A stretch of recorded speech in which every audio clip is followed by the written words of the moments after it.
Hey, and welcome to The Explainer. Today, we're pulling on a thread that weaves together a really vibrant and powerful story, the story of Taiwanese indigenous clothing. And this isn't just about fashion, not at all. It's about identity, it's about history, and it's about a living tradition that's constantly being reinvented. So let's get into it. And our guide on this journey is the absolutely incredible Li Hui culture teacher. Her passion is really the central thread in this whole story. As she says, she wants to refine this clothing, to share it. For her, tradition isn't something dusty to be locked away in a museum.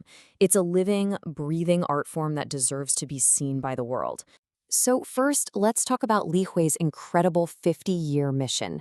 Her story is just one of pure dedication, amazing artistry, and a really deep connection to her roots. Get this, for over 50 years, Li Hui has done it all. Every single part of making a garment, from the design and the pattern making right down to the final stitch. It all started when she was just a kid, watching her Amai's grandmother weave cotton by hand. And now, she's the director of La Fanu Design, and she's on a mission to not just preserve these traditions, but to push them into the future. Okay, so to really understand where this tradition is going, we've got to go back, way back. Let's take a look at the ancient blueprint, the genius foundation of all early indigenous clothing. The original design was just so elegant and so simple. This was before complex tailoring. They had what's called the square garment system. Just imagine this. You take two rectangular pieces of cloth that you've woven by hand, and with a few simple folds, you can create almost anything. A shirt, a cloak, you name it. It was incredibly efficient and, just frankly, ingenious. So what were these garments made of? Well, literally the land itself. Early clothing was a direct extension of the world around them. They used the fibrous inner layer of trees to create bark cloth for warmth.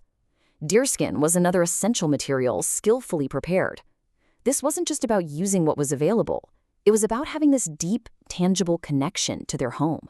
And this right here, this comparison just shows you how incredible that evolution has been. On the one hand, you have the ancient bark cloth, super practical, totally essential, but pretty coarse. And on the other, you see what happens when that exact same material is touched by modern artistry. Li Hui took that humble bark and turned it into this stunning gown that was celebrated all the way over in Italy. It's the same thread, just woven into a completely new story. Now, Taiwan has more than 16 officially recognized indigenous tribes, and every single one has its own unique cultural fingerprint. We obviously can't cover them all, but let's dive into a few amazing examples to see how clothing tells a totally distinct story for each community. First up, the Paiwan people. For them, clothing is not just decoration, it's a public statement. What you wear tells everyone, instantly, where you stand in society. It's a whole visual language of hierarchy and privilege that everybody just understands. At the very heart of Paiwan nobility are what they call the three treasures. These are heirlooms, and they're essential for any noble wedding. And this strict social structure, it's woven directly into their clothes. Certain patterns, like human heads or specific flowers, were reserved only for the chief and the nobility. If you wore them without having the right status, well, that was a serious, serious taboo. Li Hui tells this great story about how the Paiwan call their big ceremonial robes long pao, or dragon robes, which kind of echoes the grand robes of the Qing dynasty. And these things are no joke. They're covered in beads and embroidery, and a single robe can weigh over 20 pounds. That's not just physical weight, right? That's the symbolic weight of history and status. Okay, so let's shift gears now and turn to the Tayal people, because here, the story takes on a whole different shape. For the Tayal, the art of weaving is just everything. It's the soul of a woman's identity. It's a deeply spiritual journey. In Tayal society, being a master weaver carried the same high status as being a great hunter. This skill was taught from a young age and was filled with symbolism. Their signature color, red, was believed to be a shield against evil spirits, and their most precious piece of clothing, the shell bead garment, was the ultimate proof of their incredible skill. But really, weaving was a spiritual quest. It was believed that only the most talented artisans were worthy of crossing the sacred Rainbow Bridge into the afterlife. And finally, let's look at the Armies, who are Taiwan's largest indigenous group. Their story is so interesting because you can literally see how their traditions have interacted with the outside world, and it's all told through the changing language of color. So Ami's colors are packed with meaning. Black represents the earth, red stands for their lineage. But here's where it gets really fascinating. Traditionally, black was their main color, but then, to appeal more to tourists, many communities switched to a really bright, vibrant red. And now, we're seeing this powerful movement back to black as the younger generation looks to reclaim that deep ancestral identity. So how are all these ancient threads being woven into the fabric of the 21st century? Let's look at the future, because the transformation that's happening right now is, well, it's pretty dramatic. I mean, the change is just stark. You go from that simple, earth-based square system to T-shaped garments, a style that was heavily influenced by Western tailoring. And instead of just natural fibers, you now have this whole rainbow of commercial fabrics available. And that has sparked an absolute explosion of creativity, color, and design. So what's driving all this innovation? It's a powerful resurgence in cultural pride. You can actually see it in the numbers. The indigenous population is growing, which means more and more people are proudly declaring their heritage on official records.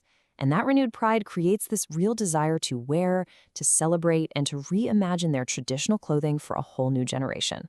But this revival, it's not without its own set of complexities. As these beautiful designs get more and more attention around the world, they're facing a new and really critical challenge. A challenge to the fabric of identity itself. And this brings up a huge question.